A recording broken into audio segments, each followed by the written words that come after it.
Hello aspirants, welcome back to this channel Hack to Crack NDA by Purlav sir. My name is Yashicha and I hope आप लोग बहुत अच्छे होंगे और आप लोगों की प्रिपरेशंस भी बहुत अच्छी चल रही होगी। ठीक है, तो आज मैं आप लोगों के लिए जो लेक्चर लेके आई हूँ, जो टॉपिक लेके आई हूँ, वो बहुत ही इंपॉर्टेंट है। वो है इडियम एंड फ्रेजेस। ठीक है, इस टॉपिक से जो हमारे प्रीवियस ईयर एग्जामिनेशन में क्वेश्चंस आए थे वो आज हम लोग देखने वाले हैं। तो स्ट्रैटेजी मैंने आपको फर्स्ट वीडियो में ही बता दी थी। उसमें क्या बताया था मैंने आपको कि प्रीवियस ईयर में जितने भी क्वेश्चंस होंगे वो जो क्वेश्चंस हैं हम लोग सारे सॉल्व करेंगे, दैट टू टॉपिक वाइज। ठीक है, इससे होगा ये, we will get to know the examiner जो हमारा पैटर्न पूछता है वो। ठीक है, जो भी पैटर्न आएगा हमें सब समझ आ जाएगा कि इस टाइप के क्वेश्चंस हमारे आने वाले हैं। एक और मेन चीज आपको मैं बता दूं कि क्या है, जो हमारे एग्जामिनेशन में ईडियम फ्रेज के जो टॉपिक था वो कब ऐड हुआ था? 2018 में एनडीए 1 में। उससे पहले आप लोग 10 ईयर के पेपर देख लीजिए, एनडीए में नहीं पूछा गया था ईडियम फ्रेजेस। तो ये मान के चलो कि आने वाले एग्जामिनेशन में ईडियम फ्रेजेस पूछे जाएंगे, क्योंकि पैटर्न ऐसा चला था कि 2018 में पूछा गया, फिर 2019 में भी पूछा गया, फिर 2020 में पूछा गया, और 2021 जो हमारा 1 पेपर हुआ था ना, उसमें भी ये वाले क्वेश्चंस पूछे गए थे, 10 क्वेश्चंस। तो मान के चलो कि मोस्ट प्रोबेबली ईडियम फ्रेजेस हमारे आएंगे, चाहे 5 क्वेश्चन पूछे, चाहे 8 पूछे, चाहे 10 पूछे। ठीक है, मोस्ट प्रोबेबली ये मान के चलोगे कि आएंगे ही आएंगे। तो हम लोग क्या करेंगे, टॉपिक वाइज मतलब पेपर वाइज हम लोग कवर करते चलेंगे। तो सबसे पहले हम लोग आते हैं हमारे 2018 के एनडीए 1 पे। तो हम लोग पहले पे आते हैं, इसमें टोटल 5 पूछे गए थे। ठीक है, तो देखिए 26 वाला था ये क्वेश्चन। इसमें क्या बोल रहा है, cry over spilt milk. Cry क्या होता है? रोना। बोलते हैं ना कि ये रो रहा है, रोने को क्या बोलते हैं हम? क्राई। स्पिल्ट क्या होता है? स्पिल्ट आपको पता ही होगा, फैला हुआ। अब ये पिक्चर देखिए, एक पिक्चर आपको स्क्रीन पे दिख रही होगी, दिख रही है ना? इस पिक्चर में क्या दिख रहा है, जो दूध है वो फैल चुका है। अब देखो, जब दूध फैल जाता है तो क्या हमारे पास कोई और चारा रहता है कि डांट खाने के अलावा? मम्मी से नहीं रहता ना। हमारा दूध गिरती मम्मी हमें डांटने लगती है ना कि भाई क्या दूध गिरा दिया तूने, क्यों गिरा दिया, अब क्या करें? अब हमारे पास और कोई चारा ही नहीं है, ना तो हम उसे चाट के पी सकते हैं नीचे से, ना तो उसे हम दोबारा ग्लास में भर सकते हैं, ना ही उसका कोई फर्दर यूज होता है। ठीक है, तो बस यही होता है इसका meaning, cry over spilled milk, की complaining about loss in the past. हमारा लॉस हुआ, दूध भी गिरा और उसके बारे में हम लोग कंप्लेन कर रहे हैं। ठीक है, तो ये इसका ऑप्शन नंबर ए बिल्कुल करेक्ट है। ठीक है, एक और चीज मैं आपको बता दूं कि जरूरी नहीं है कि जो इसमें एग्जैक्ट मीनिंग दिया हो वही सही हो। तभी समटाइम जो होते हैं, जो ईडियम फ्रेजेस होते हैं ना, वो ट्रिकी हो जाते हैं। तो कीप इन माइंड, और जाने से पहले एग्जामिनेशन में आप सारे टॉपिक वाइज ईडियम फ्रेजेस जरूर देख के जाना। ठीक है, मोस्ट प्रोबेबली आएंगे ही आएंगे। तो देखो नेक्स्ट पे आते हैं, कट द मस्टर्ड। मस्टर्ड क्या होता है आपको पता? मस्टर्ड देखो, ये फोटो देखो, यहाँ पे फोटो दिख रही होगी मस्टर्ड की। इस फोटो में क्या दिख रहा है, जो छोटे छोटे राई के दाने होते हैं, या फिर बोलते हैं ना वो सरसों के दाने, आपने देखे ही होंगे, खेतों में भी सरसों लगी होती है। ठीक है, पीले पीले सरसों के फूल होते हैं, उसके बाद उसमें छोटी छोटी राई आती है, ये आप देख लीजिए। और वो कितनी छोटी सी होती है, बिल्कुल छोटू सी, छोटी छोटी गोल गोल होती है। ठीक है, तो क्या आप उसको कट कर सकते हो? कट नहीं कर सकते। और एक और एग्जाम्पल देखो, इसको याद करने का मैं बता देती हूँ। सबसे पहले तो इसका मीनिंग बता देती हूँ। इसका मीनिंग क्या है, to come up to expectation, यानी किसी की एक्सपेक्टेशंस पे खड़े हो जाना, उतर जाना। ठीक है, उसकी एक्सपेक्टेशंस हमने कंप्लीट कर दी है, पार कर दी है उसकी एक्सपेक्टेशंस, तो उसको हम कहेंगे कट द मस्टर्ड। अब इसको याद कैसे करेंगे, देखो छोटे छोटे मस्टर्ड के दाने थे, वो फैल गए। ठीक है, आपकी मम्मी आई, आपकी मम्मी ने बोला देख यार ये दाने फैल गए बेटा, इसको उठा के जमा करके एक कटोरी में डाल दे। तो आपने क्या बोला, ठीक है मम्मी मैं डाल दूंगा। आपकी मम्मी थोड़ी देर बाद आई, उन्होंने क्या देखा कि आपने कटोरी में सारे ही मस्टर्ड के दाने भर के रख दिए। तो आप क्या हुए, you come up to her expectations. तो ये हुआ दैट कट द मस्टर्ड। ठीक है दोस्तों, इससे पहले अपने वीडियो में आगे बढ़े मैं आपको बताना चाहूँगा कि हम आपके लिए एक नया बैच कोर्स ला रहे हैं, जो कि सुश्रुता एमएनएस बैच कोर्स 2022। इसमें श्रुति शर्मा मैम आपको इंग्लिश और बायोलॉजी पढ़ाएंगे, सुमित कुमार सर आपको स्टैटिक जीके पढ़ाएंगे, मानसी मिश्रा मैम आपको फिजिक्स और केमिस्ट्री पढ़ाएंगी। ये कोर्स आपका 20 अक्टूबर से स्टार्ट हो रहा है और ये टारगेट करेगा आपका आने वाला एमएनएस 2022 को।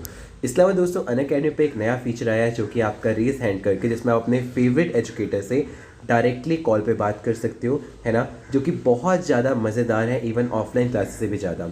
इवन अब आप लोग अपने पूरे के पूरे डाउट क्लियर कर सकते हो अनअकैडमी के साथ, जिसमें आपको कुछ नहीं करना, सिर्फ अपने डाउट का फोटो क्लिक करके अपलोड करनी है, जिसमें आपको इंस्टेंट उसका सोल्यूशन मिल जाएगा। अगर अब आपको अनअकैडमी की फ्री क्लासेस पसंद आई तो आप अनअकैडमी प्लस का सब्सक्रिप्शन भी ले सकते हो। उसके लिए आपको अनअकैडमी प्लस के प्लस सेक्शन पे जाना है, जिस पे क्लिक करते ही आपके सामने कुछ इस तरीके का इंटरफेस निकल कर आएगा। इसको थोड़ा सा ऊपर स्लाइड करोगे तो आपको गेट सब्सक्रिप्शन का बटन दिखेगा, उस पर क्लिक करना है। उस पर क्लिक करते ही आप लोग देख सकते हो कि आपके सामने कुछ प्राइसेस लिखे हुए आए हैं। फॉर एग्जांपल 1 मंथ का आपको 1600, 3 मंथ का 4000, 6 मंथ्स का 6400 एंड 24 मंथ्स का 9600 है। इसके ऊपर अगर मैं आपको बात करता हूँ तो नीचे आपको एक ऑप्शन दिख रहा होगा हैव अ रेफरल कोड। इस पर अगर आप क्लिक करते हो और मेरा रेफरल कोड जो कि है विहान लूथरा VIHAANLUTHRA, इसको अगर आप यूज़ करते हो तो आपको एडिशनल 10% का भी डिस्काउंट मिलेगा। तो 24 मंथ का जो आपको मुश्किल से 400 पर मंथ पड़ रहा था वो सिर्फ और सिर्फ 350 पर मंथ के आसपास पड़ जाएगा। तो इसके बाद आपको कुछ नहीं करना, जितने मंथ का आपको प्लान लेना है उस पर क्लिक कीजिए और फिर पेमेंट ऑप्शन पे जाके जिस पेमेंट मेथड से आप चाहो उससे आप पेमेंट कर सकते हैं। चलो तो नेक्स्ट पे आते हैं डेविल्स एडवोकेट। डेविल क्या होता है आपको पता ही है, शैतान, और एडवोकेट भी आपको पता ही है, वकील। वकील होते हैं एडवोकेट। तो इसका मतलब क्या है एडवोकेट का, क्या डेविल एडवोकेट का मतलब क्या, डेंजरस पर्सन? क्या वो डेंजरस होता है? डेविल ऑफ कोर्स डेंजरस होता है, बट हम इसका मतलब डेंजरस पर्सन नहीं है। इसका मतलब होता है to present a counter argument. बच्चे क्या होते हैं, वेरी आर्ग्यूमेंटेटिव पर्सन, और काउंटर आर्ग्यूमेंट में क्या होते हैं, कंफ्यूज हो जाते हैं। तो मैं आपको बता दूं काउंटर आर्ग्यूमेंट क्या होती है। आपने वकीलों को देखा होगा ना, वो क्या करते हैं, पक्ष लेते हैं ना, किसी दूसरे का पक्ष काटने के लिए, जो उसकी बात काटने के लिए पक्ष अपनी वो रखते हैं। जैसे एक डिबेट हो गया, डिबेट कंपटीशन तो आपने पता ही होगा कि क्या होता है, जिसमें दो लोग खड़े होते हैं, एक इस साइड खड़ा होता है, एक इस साइड खड़ा होता है, बहस होती है, एक फॉर द टॉपिक बोलता है, एक अगेंस्ट द टॉपिक बोलता है। तो जो अगेंस्ट वाला होता है वो फॉर वाले के पॉइंट्स काटता है, यानी बोलता है कि भाई इसके ऑपोजिशन में बोलता है, ये इसके ऑपोजिशन में बोलता है। तो वही होती है काउंटर आर्ग्यूमेंट, कि मतलब एक दूसरे के पॉइंट्स को कट करने के लिए, यानी दूसरा एक और पॉइंट डाल देना, कोई लाइन डाल देना या कोई डायलॉग ऐसा बोल देना। ठीक है, तो इसका आंसर है हमारा ऑप्शन नंबर बी, जो है the two present a counter argument. ठीक है, तो चलो 29th वाले पे आते हैं। यहाँ पे क्या बोल रहा है, don't count your chicken before the eggs have hatched, यानी कि वो मत करो जो चीज हुई ही नहीं है, जो हमें पता ही नहीं है कि आगे क्या होने वाला है। तो यहाँ पे देखो ऑप्शन नंबर हमारा कौन सा है, don't make plans for something that might not have happened. Might का मतलब क्या होता है, पॉसिबिलिटी, कि भाई हो भी सकती है, नहीं भी हो सकती, मे, माइट। ठीक है, तो ये होता है कि पॉसिबिलिटी। तो अपने चिकन मत गिनो, जब बच्चे पैदा होंगे तभी तो पता चलेगा ना कि कितने बच्चे पैदा हो रहे हैं, क्या पता कुछ अंडे ऐसे ही फूट जाए, राइट। तो वही होता है don't count your chicken before the egg have been hatched.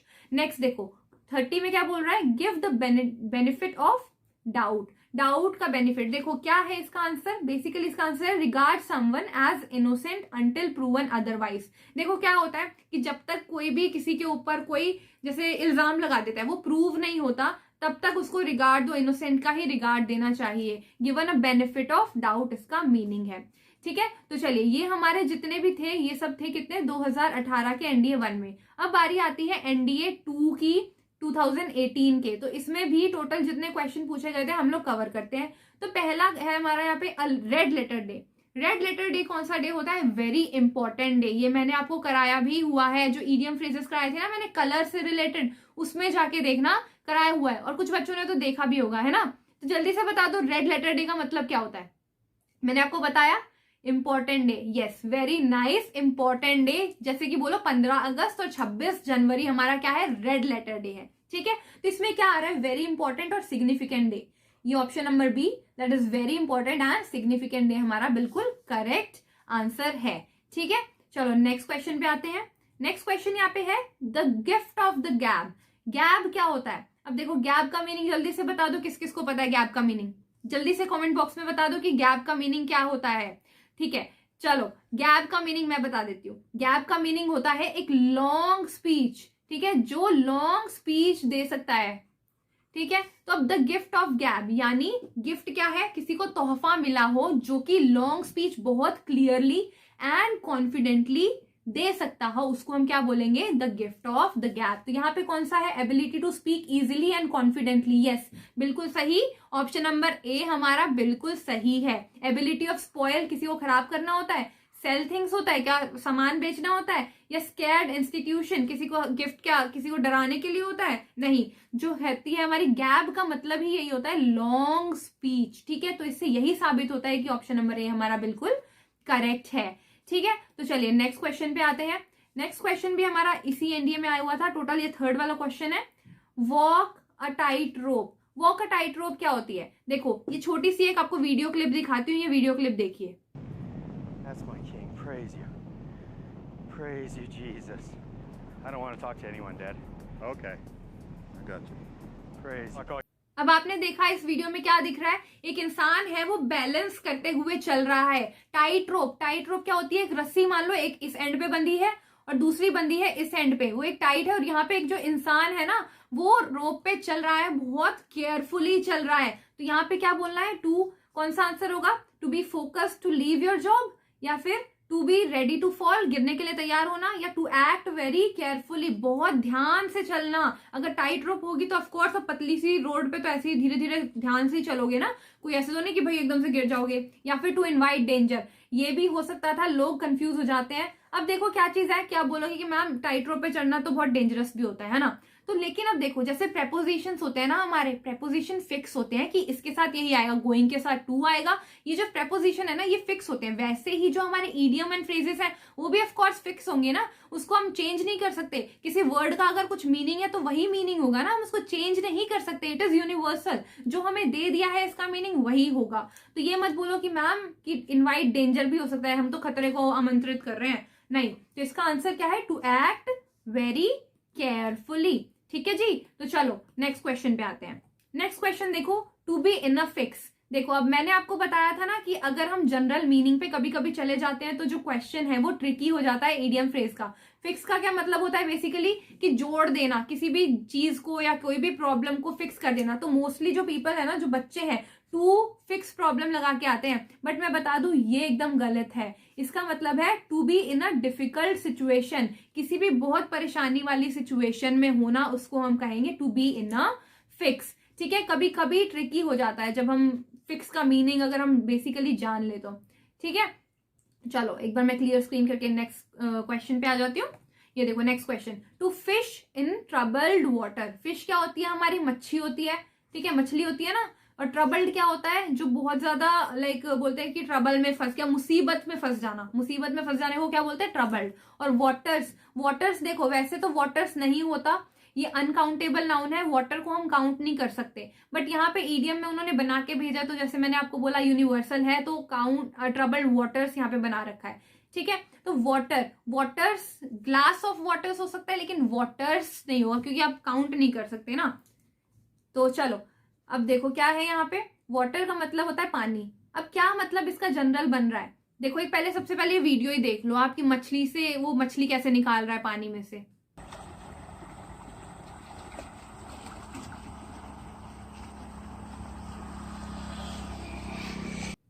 तो आपने देखा वो कैसे पानी में से मछली निकाल रहा है, कितनी भी ट्रबल्ड सिचुएशन है। तो बेसिकली क्या होता है कि अगर मान के चलो कहीं तूफान आ रहा है, एक किसान को अपने जो फिशरमैन होते हैं ना, फिशमैन होते हैं जो मछली पकड़ते हैं, मछुआरे जिसे हम हिंदी में कहते हैं, तो उनको आपने देखा होगा कि चाहे कितनी भी धूप हो, बारिश हो, उनका काम तो है मछलियां पकड़ना। बारिश में परेशान होके वो फिर भी मछली पकड़ रहे हैं, they are getting some benefit. उस मछली को बेचेंगे तभी तो उनके पास पैसा आएगा, है ना, तो दे आर गेटिंग बेनिफिट। तो यानी यहाँ पे क्या है? To get benefit in a bad situation कितनी भी खराब हो, still they are catching the fish to get benefit. तो ऑप्शन नंबर सी हमारा यहाँ पे बिल्कुल करेक्ट हो जाएगा। ठीक है, नेक्स्ट क्वेश्चन पे आते हैं। अब इतने जो क्वेश्चंस थे ये सारे हमारे कितने 5 क्वेश्चन आए होंगे आई गेस, 5 क्वेश्चंस थे, तो ये सारे के सारे एनडीए 2018 के थे। तो चलिए अब हम आते हैं एनडीए 1 2019 के पेपर पे। इसमें टोटल 5 क्वेश्चंस पूछे गए थे। तो पहला क्वेश्चन यहाँ पे है अ डार्क हॉर्स। डार्क हॉर्स का क्या मतलब है? क्या काला घोड़ा? काला घोड़ा इसका मतलब नहीं है, तो यानी ए ऑप्शन कैंसिल हो जाएगा। इसका मतलब मैं बता दूं, इसका मतलब ये है कि ऐसा व्यक्ति जो कि कोई रेस या कोई ऐसा कंपटीशन जीत जाए जिसकी उस पर कोई उम्मीद ही ना हो, कोई उम्मीद ही नहीं थी। जैसे बोलते हैं ना यार, क्लास में एक नालायक बच्चा टॉप मार जाए, हमें उम्मीद ही नहीं थी, वो ब्लैक हॉर्स बन गया उस टाइम पे, हमें उम्मीद ही नहीं थी कि वो क्लास में टॉप मार जाएगा, बट देखो सबसे ज्यादा नंबर तो उसी के ही आ गए एग्जामिनेशन में, है ना, तो उसको हम कहेंगे डार्क हॉर्स। तो यहाँ ऑप्शन नंबर बी में लिखा है a person who wins a race और competition although no one expected him to. यानी ऐसा व्यक्ति वो कॉम्पिटिशन जीत गया या जीत जाएगा, तो ऐसा व्यक्ति जिसके ऊपर किसी को भरोसा ही नहीं था, एक्सपेक्टेशन ही नहीं थी, एक्सपेक्टेड ही नहीं था कि ये जीतेगा। ठीक है, तो ऑप्शन नंबर बी करेक्ट हो जाएगा। Next is a show stopper. Show stopper तो आपको पता ही होगा कि फैशन शो में कौन होते हैं, जो लास्ट में आते हैं डिजाइनर के साथ, वो शो स्टॉपर होते हैं। तो जो कि मान के चलो बहुत एक्सपीरियंस्ड, फेमस, ठीक है, ऐसे लोग। और आपने जो अवार्ड्स होते हैं, जनरल गैमी अवार्ड्स या फिर जो फीफा अवार्ड्स, उसमें जितने भी अवार्ड्स होते हैं उसमें कोई ना कोई शो स्टॉपर होता ही है। तो इसका मतलब क्या होता है, performance that is extremely good. ऐसा व्यक्ति जिसने बहुत अच्छी परफॉर्मेंस दी हो और उसे अवार्डेड दिया गया हो, ठीक है। नेक्स्ट क्वेश्चन पे आते हैं, a jack of all trades. Jack क्या होता है आपको पता ही है ना, हुकुम बोलते हैं ना, हुकुम का इक्का है यार, ये तो हमारा हुकुम का इक्का, इसे सब चीज आती है, इसको तो संभाल के रखना पड़ेगा। और कार्ड्स में भी हुकुम का इक्का सबसे ज्यादा फेमस होता है, सबसे ज्यादा उसकी वैल्यू होती है। ट्रेड्स क्या होता है, व्यापार, व्यापार होता है ना, तो बोलते हैं कि ऐसा व्यक्ति जिसको सारी चीज की नॉलेज हो, वो सभी व्यापार में आराम से काम कर सकता हो। तो अ कॉन्फिडेंट, तो इसका क्या होगा, someone who has many skills, या फिर a confident and not very serious young person. ये तो गलत ही है, इसको ऑपोजिट ही हो जाएगा। Someone who has hit the jackpot, जिसने जैकपॉट जीत लिया हो, जी नहीं।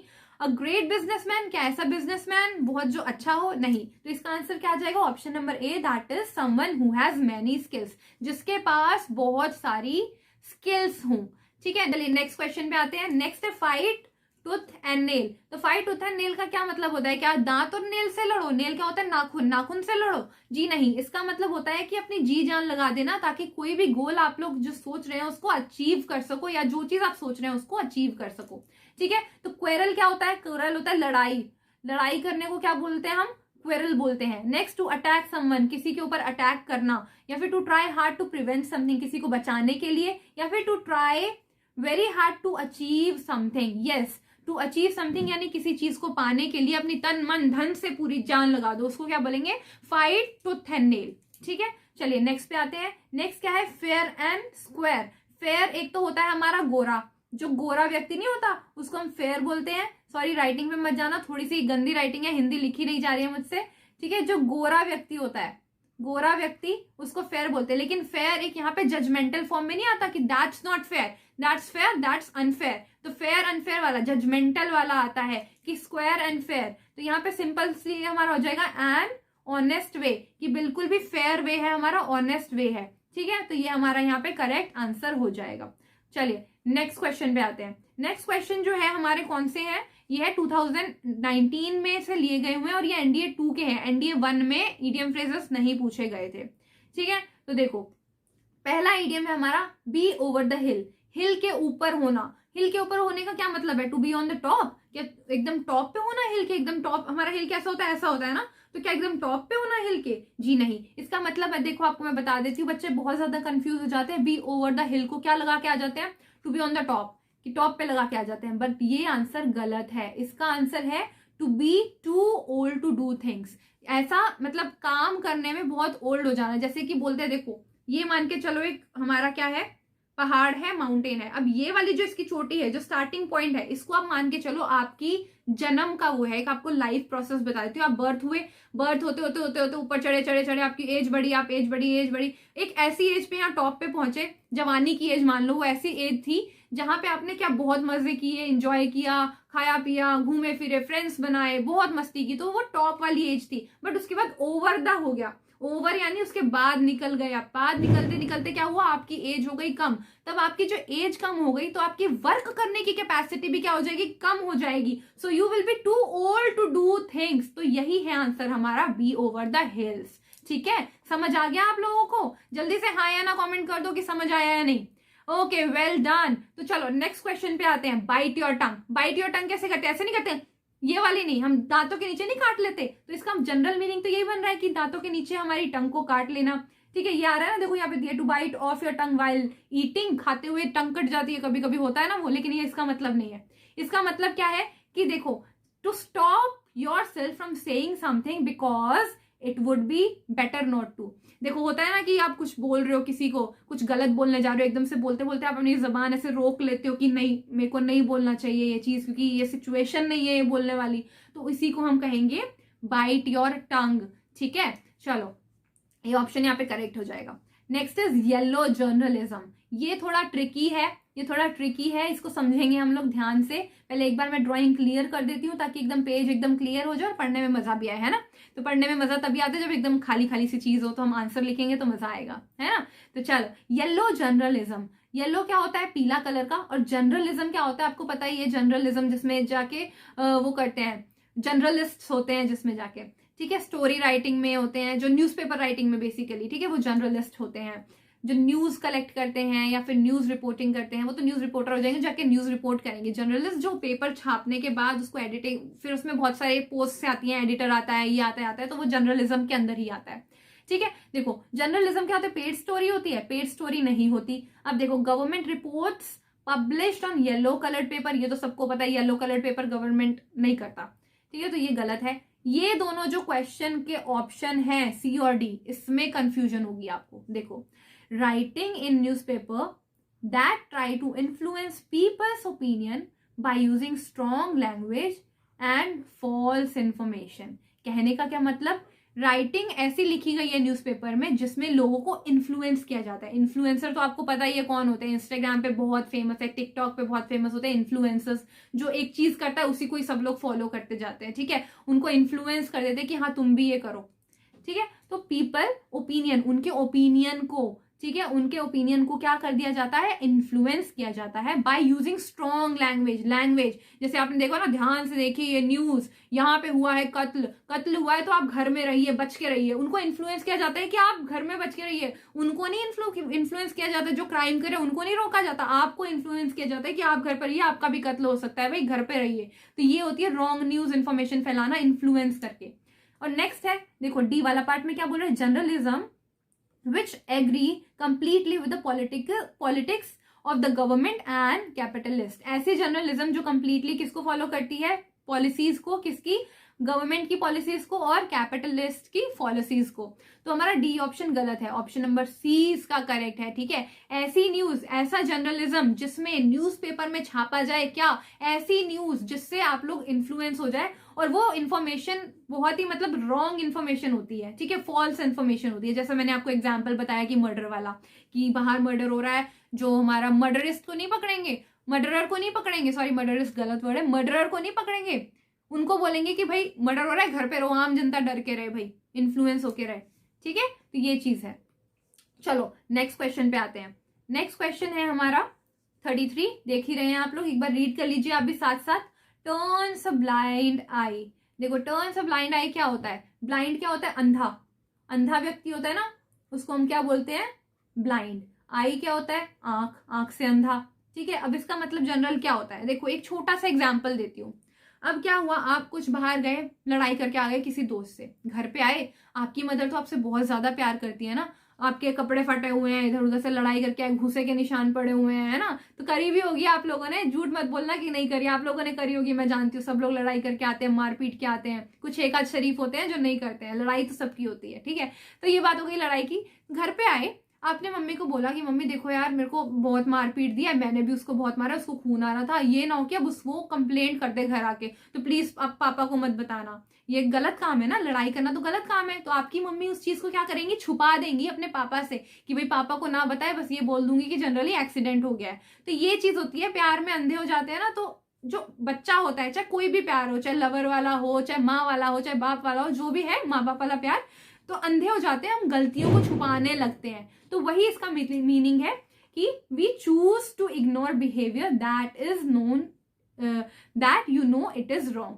ऐसे बिहेवियर को छुपाने लगते हैं प्यार में अंधे होके, ठीक है। तो ये इसका आंसर है, ठीक है। तो समझ तो आ रही होंगे आपको सारी, और ये कितने इजी है, इनको याद कर लीजिए, मैं मान के चलिए आप लोग आएंगे। मैं आपको बार बार बोल रही हूँ कि पढ़ लीजिए इडियम एंड फ्रेजेस।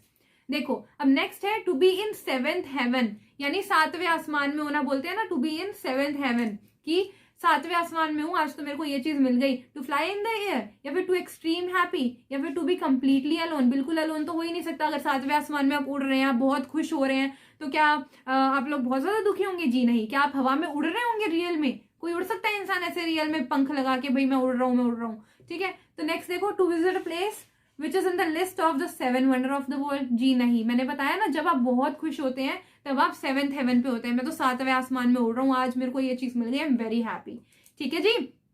तो समझ आ रहा है ना। तो चलिए हम लोग आते हैं अब अपने NDA 1 2021 के पेपर में। इसमें टोटल 10 क्वेश्चंस पूछे गए थे, ठीक है। तो 10 क्वेश्चंस पूछे गए थे, तो चलिए एक बार कर लेते हैं। Overstep the mark. Overstep the mark का मतलब क्या होता है? ओवरस्टेप होना क्या होता है, जैसे एक चीज है उससे थोड़ा सा और आगे आप आ गए। जो मार्क गिवन है ना, आपको बोला कि भाई इस मार्क से आगे नहीं बढ़ना, लेकिन आप क्या हो गए, ओवर स्टेप कर गए, एक स्टेप और आगे ले गए उस मार्क से।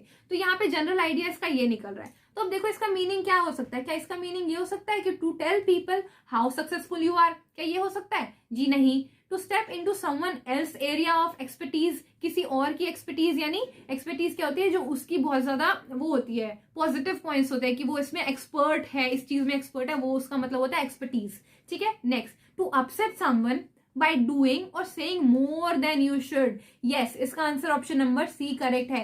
टू अपसेट, अपसेट क्या होता है, किसी को सैड कर देना, उदास कर देना। by doing, ऐसा काम करके जो कि नहीं करना चाहिए था, जो हद से ज्यादा बढ़ गया हो, ठीक है। हद से ज्यादा काम कर दिया आपने, ऐसा कुछ बोल दिया या कुछ ऐसा कर दिया जिससे सामने वाला बहुत ज्यादा दुखी हो गया है, ठीक है। तो ऑप्शन नंबर सी बिल्कुल करेक्ट होगा। एक बार डी ऑप्शन रीड कर लेते हैं। To do something in an excited way. Excited way में क्या काम करने को हम ओवरस्टेप द मार्क बोलेंगे? जी नहीं। ऑप्शन नंबर सी हमारा करेक्ट हो गया। ओके, तो चलो नेक्स्ट क्वेश्चन पे आते हैं। Palsy walsy friends. Palsy walsy friends क्या होते हैं? देखो अब आप लोग क्या हुआ, एक एग्जाम्पल देखो। ऐसा एग्जाम्पल है, आप किसी गर्ल के साथ घूमने गए, आप बॉय हैं तो गर्ल के साथ घूमने गए, या फिर अगर आप गर्ल हैं देख रही हैं ये लेक्चर, तो आप किसी बॉय के साथ घूमने जा रहे हो, ठीक है। तो अब आप क्या हुआ, आपका जो कॉमन फ्रेंड है वो आया जब आप घूम के वापस आ गए, ठीक है। दोनों के लिए एग्जाम्पल है, क्योंकि गर्ल्स बॉयज दोनों अब एग्जाम दे रहे हैं, तो दोनों के लिए एग्जाम्पल देना इंपॉर्टेंट हो गया है। क्योंकि खाली अगर बॉयज का एग्जाम्पल देंगे, क्योंकि पहले तो सिर्फ बॉयज एग्जाम देते थे ना, तो खाली अगर बॉयज का एग्जाम्पल देंगे तो गर्ल्स बुरा मान जाएंगी, अगर गर्ल्स का एग्जाम्पल देंगे तो बॉयज बुरा मान जाएंगे। तो दोनों को ही बुरा नहीं लगना चाहिए, है ना भाई। तो दोनों के ही एग्जाम्पल ले लो।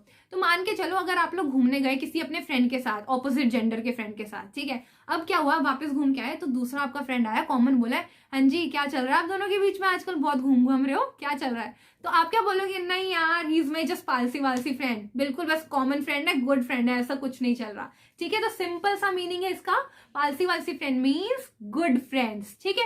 तो देखो मजा आ रहा है ना ऐसे एग्जाम्पल से पढ़ने में। ऐसे एग्जाम्पल से हम पढ़ते तो टाइम कैसे निकलता है पता ही नहीं चलता, और साथ ही साथ ये भी नहीं पता चलता कि भाई हमने कितना ज्यादा पढ़ लिया। अब जब ये आप पेपर बंद करके अपने क्वेश्चन पेपर्स निकालोगे ना, PDF चेक करोगे, तो आपको सारे क्वेश्चन इसके याद रहेंगे, मान के चलिए, ठीक है। तो चलिए नेक्स्ट क्वेश्चन पे आते हैं। Next is turn topsy turvy. Topsy turvy क्या होता है?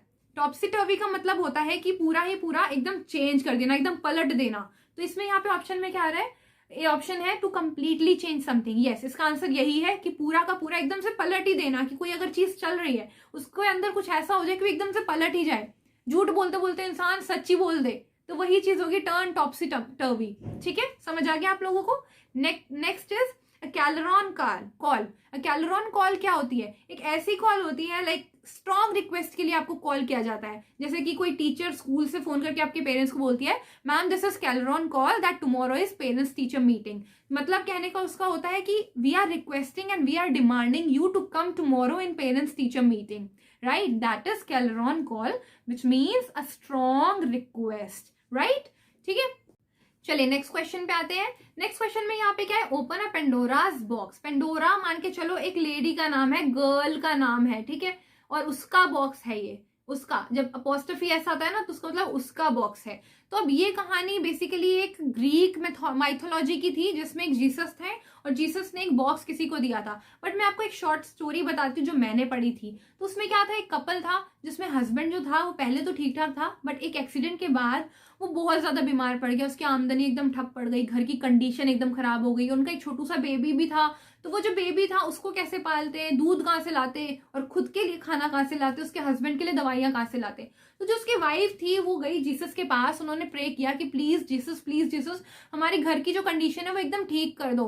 तो एक दिन आए जीसस अवतार के रूप में, पेंडोरा के फॉर्म में आए। पेंडोरा एक लेडी का नाम है, एक परी के रूप में बन के आए नीचे। तो उन्होंने क्या बोला कि ये लीजिए, ये एक बॉक्स है और इस बॉक्स को रख लीजिए। उसने क्या बोला, कंडीशन बोली कि ये जो बॉक्स है तब ओपन करना जब बहुत ज्यादा नीड हो, ऐसी नीड हो कि सब कुछ खत्म हो गया, कि आप बस सोच रहे हो कि अब कुछ नहीं बचा, बस यही आखिरी उम्मीद है, तभी ये खोलना। उससे पहले लालच नहीं करना। अगर लालच की तो बहुत बुरा होगा पूरी दुनिया के लिए, ना केवल आपके लिए, पूरी दुनिया के लिए। बट क्या हुआ, कुछ टाइम बाद उसने सोचा, जैसे ही वो जीसस गायब हुए ना, वो पेंडोरा के फॉर्म में थे, तो उन्होंने ये बताया भी था कि पेंडोरा बॉक्स है। तो वो जैसे ही गायब हुए, उसने क्या बोला, यार क्यों मैं वेट करूं ऐसी कंडीशन का, मैं तो अभी भी खोल सकती हूँ। तो जैसे उसने लालच में आके खोला, उसके अंदर से बहुत सारे डेमोन्स निकले, बहुत सारे राक्षस निकले, उनको भी खा गए और पूरी दुनिया में फैल गए, पूरी दुनिया तहस नहस हो गई। तो मान के चलो ऐसा बॉक्स, ऐसी चीज जो कि मान के चलो कि ऐसी चीज ऐसी चीज जो कि बहुत ज्यादा नई कंडीशन खड़ी कर दे। तो यहाँ पे देखो ए ऑप्शन में आ रहा है to do something that cause a lot of new problems that you do not expect. ऐसी कंडीशन खड़ी हो जाना कि जहां पे आप वो एक्सपेक्ट नहीं कर सकते थे। उसने तो ये एक्सपेक्ट किया था ना स्टोरी में कि मुझे इसमें से पैसा मिलेगा या कुछ ऐसी चीज मिलेगी जो मेरे को हेल्प करेगी, बट निकला क्या, उसमें से डेमोन निकला। तो इसका मतलब यही है, ऐसी चीज करना जिससे क्या हो जाए, बहुत ज्यादा प्रॉब्लम्स खड़ी हो जाए। ठीक है, तो ऑप्शन नंबर ए बिल्कुल हमारा करेक्ट है। नेक्स्ट क्वेश्चन पे आते हैं। पुल योर सॉक्स अप, बोलते हैं ना अपनी सॉक्स ऊपर कर लो, पुल योर स्लीव्स अप, अपनी सॉक्स टाइट कर लो। अब तो बारी आ गई है हमारी किसकी, कमर कस लो, अब बारी आ गई है कंपटीशन में जाने की। ठीक है, तो आप लोग किसके लिए प्रिपेयर कर रहे हैं, तो आप लोग भी अपनी pull up your socks so that you can give your NDA examination अच्छे से कर सके। ठीक है, तैयारी हमें पक्की चाहिए। तो इम्प्रूव योर वर्क और बिहेवियर, अपने बिहेवियर और वर्क को इतना इम्प्रूव कर लो so that you can win, so that you can achieve what you want, right? So you have to pull up your socks now, be ready, right? ठीक है, इसका मतलब ये नहीं होता कि भाई ड्रेसअप कर लिया, नहीं। तो मैंने बताया ना, improve your work और behavior। Next question, to get under somebody's skin, किसी की खाल के अंदर, स्किन क्या होती है, त्वचा या खाल, मान लो किसी के अंदर घुस जाना। तो ये कहने की बात है, कोई रियली में तो आपके अंदर नहीं घुसता ना, until unless कोई ऐसा कीड़ा हो जो कभी घुस जाए काटने के बहाने। जो हमारी द मम्मी में था, उसमें वो कीड़ा था ना, आपने देखी होगी द मम्मी में, वो स्किन के अंदर मांस खाता था। तो वो क्या था, बहुत ज्यादा एनोइंग था ना, बहुत ज्यादा तकलीफदायक था। तो यहाँ पे क्या मतलब होता है, किसी के अंदर, किसी की स्किन के अंदर, किसी की त्वचा के अंदर घुस जाना। ठीक है, तो क्या होता है उसका मतलब, टू एनॉय समवन, किसी को बहुत ज्यादा परेशान कर देना। जैसे कि होता है ना कि यार कोई आप बैठे हो अपना काम कर रहे हो, कोई आके बार बार आपको तंग कर रहा है, आप बोलते नहीं हो यार चल पीछे हो जा, बहुत तू घुसे जा रहा है यार मेरे अंदर, बहुत हो गया। लोकल लैंग्वेज में हर कोई बोलता है, ठीक है, कि भाई तू दूर हो जा, मेरे अंदर ही घुसेगा क्या, दूर होके बैठ जाओ थोड़ा सा, बोलते हैं ना। तो ये वही चीज है, टू एनॉय समवन, बहुत परेशान कर देना। ठीक है, तो ऑप्शन नंबर सी हमारा बिल्कुल करेक्ट होगा। Next 28 question, fire in the belly, पेट में आग लगना। पेट में आग लगने का मतलब तो हम जनरली ये समझते हैं कि हमें भूख लग रही है इसलिए हमारे पेट में आग लग रही है, बट नहीं, इसका मतलब ये नहीं है। इसका मतलब है कि पावरफुल एम्बिशन, ऐसा एम्बिशन कि तन बदन में आग लग गई कि मुझे एम्बिशन पूरा करना ही करना है, तो that is a powerful ambition. ठीक है, समझ आ रहा है ना। तो आपको भी अपने पेट में आग लगा लेनी चाहिए, खाने के लिए नहीं बट जुनून लाने के लिए, ताकि आप अपने पावरफुल एम्बिशन को सक्सीड कर सको, पा सको। ठीक है, तो चलिए नेक्स्ट क्वेश्चन पे आते हैं। अ हंकी डॉरी सिचुएशन, ऐसी सिचुएशन बताओ, बताओ कौन सी सिचुएशन है, चारों में से कौन सा हो सकता है। There are serious issue among people, there are no problem and people are happy, there is war and bloodshed all over. Bloodshed क्या होता है, खून के धब्बे धब्बे इधर उधर फैल जाना। जब भी वॉर होती है ना, तो आपने देखा होगा ब्लड शेड हो जाता है, फैल जाता है इधर उधर हर जगह पे ब्लड होता है। There is no work only enjoyment, कोई काम नहीं बस इंजॉयमेंट करना। कौन सा है बताओ। हंकी डाउरी सिचुएशन ऐसी सिचुएशन होती है जहां पे पीपल जो होते हैं हैप्पी फील करते हैं। ठीक है, ये नहीं कि कोई प्रॉब्लम नहीं है, they are working as well, they are eating as well, they are sleeping as well, but there is no problem, बस they are feeling very happy. तो ऐसा कौन सा ऑप्शन है हमारा, that is option number B. ठीक है, तो लास्ट क्वेश्चन पे आते हैं हमारे, जो कि है क्वेश्चन नंबर 30, एंड ये हमारा लास्ट क्वेश्चन है ND1 2021 का, और ईडियम फ्रेजेस का भी। ठीक है, तो ईडियम फ्रेजेस आज हमारे सारे कवर हो चुके हैं, सारे ही ईयर्स के। तो देखो क्या है, give somebody a leg up, किसी को देना a leg up. Leg up का मीनिंग क्या होता है, यहाँ पे लेग डाउन नहीं है, पुल खींचना नहीं है कि भैया गिरा दिया, ये नहीं होगा इसका। तो पुल डाउन तो समथिंग बिल्कुल ही गलत है। To deceive and betray someone, ये भी गलत है। To help someone for livelihood, या फिर to help someone to give success. अब इन दोनों में आप लोग कंफ्यूज हो रहे होंगे, है ना। यहाँ पे होता है किसी को लेग अप देना, give somebody a leg up, यानी किसी को हेल्प करना, तो मीनिंग इसका सही है, बट किस में, लाइवलीहुड में या सक्सेसफुल होने में। देखो एक एग्जाम्पल, लाइवलीहुड क्या होता है, जीवन जीने में। क्या आप किसी की हेल्प कर सकते हो जीवन जीने में, आप क्या कर सकते हो जीवन जीने में, लेकिन कैसा आप थोड़ी बहुत किसी की सक्सेसफुल होने में हेल्प कर सकते हो, राइट। कैसे, अब देखो दो लोग जा रहे हैं हाइकिंग पे, एक बंदा चल रहा है पीछे, एक बंदा चल रहा है ऊपर, उसका जरा सा लेग फिसला, तो आप उसको क्या करोगे कि भाई तू आराम से चढ़ जा, सक्सेस हो जाओ, ऊपर पहुंचना है, सो that you can achieve your ambition, ऊपर पहुंचने का। ठीक है, तो उसको हम क्या बोलेंगे, to help someone to be successful. ठीक है जी। तो ये हमारे सारे क्वेश्चंस कंप्लीट हो गए हैं इडियम एंड फ्रेजेस के। ठीक है, तो आई होप आप लोगों को समझ आया होगा। तो मैं बार बार आपको बोल रही हूँ कि एग्जाम में जाने से पहले सारे इडियम फ्रेजेस एक बार पढ़ के जरूर जाइएगा, टॉपिक वाइज पढ़ लीजिएगा और मान के चलिए क्वेश्चन आएंगे ही आएंगे। तो कलर्स के ऊपर वाले टॉपिक मैंने आपको ऑलरेडी प्रोवाइड कर चुके हैं, इडियम एंड फ्रेजेस, तो वो आप लोग पढ़ लीजिए, उसमें से कोई ना कोई फंसेगा। जैसे यहाँ पे आया था ना द रेड लेटर डे, तो ऐसे और भी बहुत सारे आएंगे। तो मिलते हैं हम अपनी नेक्स्ट वीडियो में, उसमें हम आगे के जो टॉपिक है हमारे वो कवर करेंगे। तो ये अच्छे से आप लोग याद कर लीजिए और मैं बार बार बोल रही हूँ प्रैक्टिस जरूर कीजिए। ये जब वीडियो आप लोग खत्म करके जाएंगे तो बैठ नहीं जाना, सो नहीं जाना भाई आराम से पढ़ के, या फिर खाना खा के आराम से सोना नहीं है। आपको क्या करना है, तुरंत ही जैसे ही वीडियो एंड हो आपको क्या करना है, अगर आपके पास क्वेश्चन पेपर नहीं है तो कोई बात नहीं, आप गूगल से सर्च भी कर सकते हैं आराम से। क्वेश्चन पेपर डालिए ऑल ईयर के, तो उसमें से आपको क्या मिल जाएगा, सारे क्वेश्चन पेपर मिल जाएंगे और आप उसको सॉल्व करके देखिए कि आपको याद हुए हैं या नहीं। ठीक है, तो चलिए मिलते हैं हम अपनी नेक्स्ट वीडियो में। टिल देन टेक केयर, जय हिंद। बाकी वीडियोस देखने के लिए स्क्रीन पर दिए हुए वीडियो को आप डायरेक्ट क्लिक करके देख सकती हैं। Thanks for watching. मिलते हैं हम